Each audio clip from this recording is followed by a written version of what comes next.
Ok, boa noite, bom dia, boa tarde, não sei a hora que você vai assistir esse vídeo, mas vamos aqui a mais um Desconstruindo as Falácias Abortistas do professor Marlon de Rosa, e nós vamos aqui falar sobre um tema aqui. Eu não sei se o áudio tá bom, tudo bem, a internet às vezes fica dando um probleminha, mas vou fazer a live do mesmo jeito.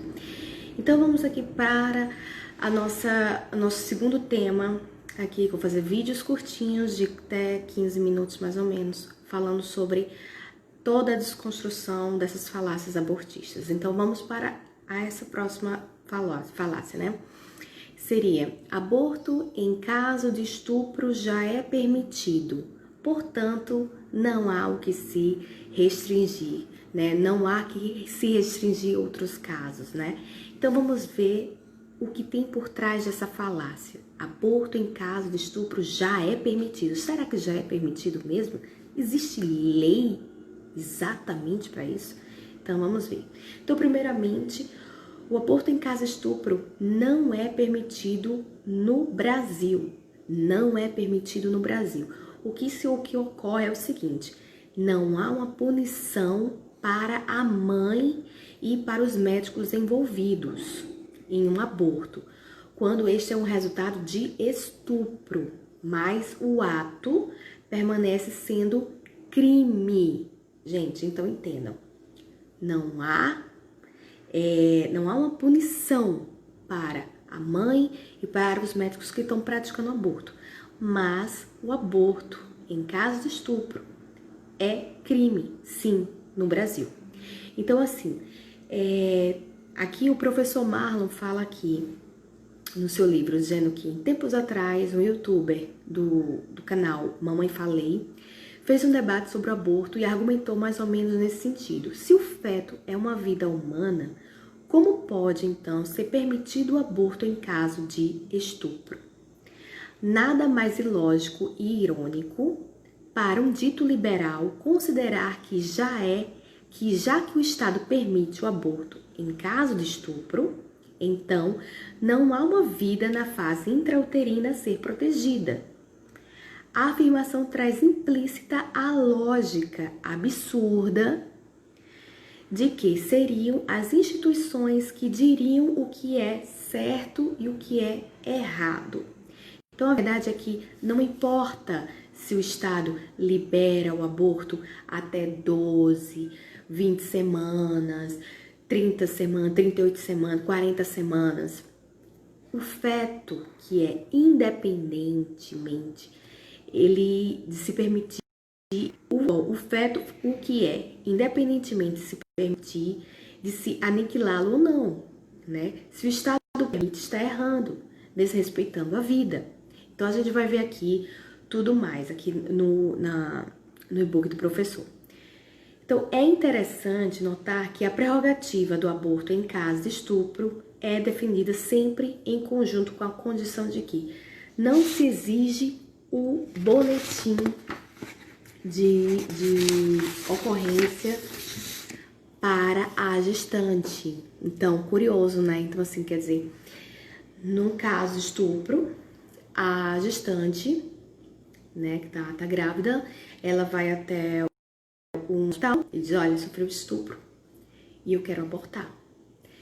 Então, assim, ela não precisa estar com papel na mão, um boletim de ocorrência dizendo sofreu um estupro. Ela não precisa. Então, assim, é bem curioso, né? Porque, então, no caso, ela pode não sofrer um estupro e pode, não quer aquela gravidez, pode dizer no hospital que sofreu, né? Então, assim, quem defende o aborto em caso de estupro, mas é contra o aborto legalizado, não percebe que está trabalhando contra as suas próprias convicções, pois o precedente do aborto em caso de estupro é usado para avançar o aborto em outros casos. Vocês estão entendendo isso? Então, assim, é uma questão simples e lógica. Se a vida pode ser desrespeitada em uma situação, que seria no caso de estupro, então pode haver o aborto, então por que não pode nas outras? né?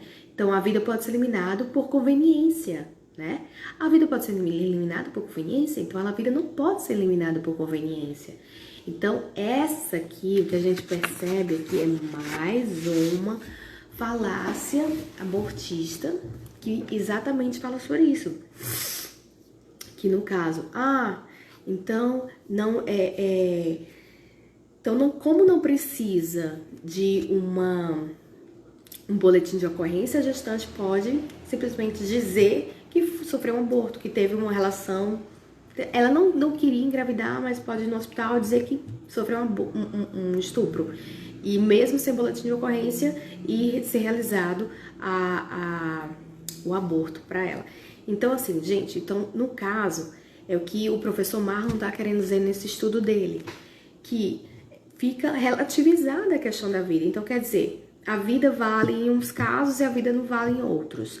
Ou seja, vamos defender a vida em uma situação e na outra situação aborta, mata.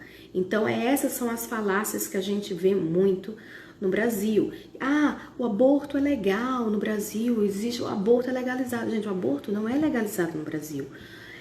O aborto é crime. O que existe é uma excludente de punibilidade. Ou seja, o médico e a mãe não vão sofrer uma punição, mas a conduta é tipificada como crime. Então, assim, quando a gente escuta na mídia falando sobre aborto legal, o aborto não é legalizado.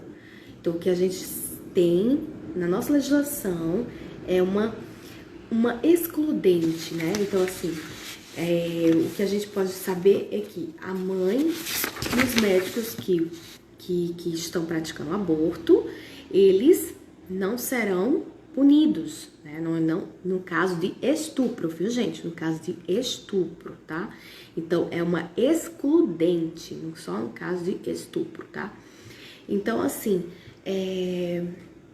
o que a gente vê que durante este tempo aqui eu vou passar para vocês alguns vídeos sobre a desconstrução dessas falácias abortistas do professor Marlon de Rosa, aqui aos pouquinhos.